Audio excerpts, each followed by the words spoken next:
নিৰ্বাচনত বহু কথা পোহৰলৈ আহিছে।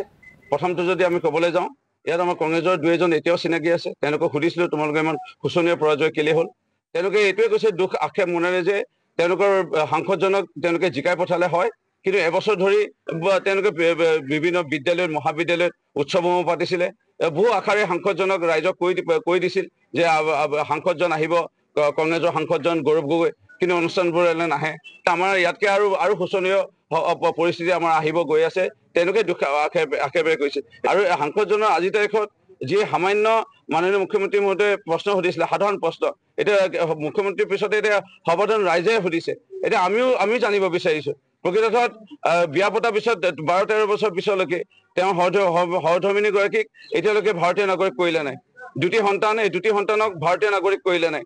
এই সামান্য প্ৰশ্নবোৰ পাকিস্তানত গৈছিল নাই, তেওঁ উত্তৰ দিব নোৱাৰে। কাৰণ এই এবছৰতে তেওঁ যিটো জনপ্ৰিয়তা হ্ৰাস পোৱাটো এইটোৱে বুজায় যে কংগ্ৰেছ দলটো প্ৰায় এক প্ৰকাৰে নোহোৱা এটা ছবি আমি দেখা পাইছো।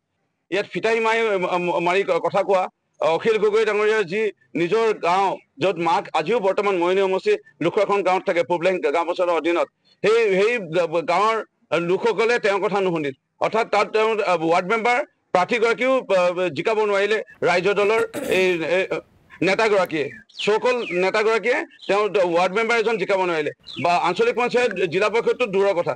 সেইকাৰণে ৰাইজৰ দল যে ইয়াত শূন্য হৈ পৰিল, কংগ্ৰেছ দল যে শূন্য হৈ পৰিল, এটা সুন্দৰ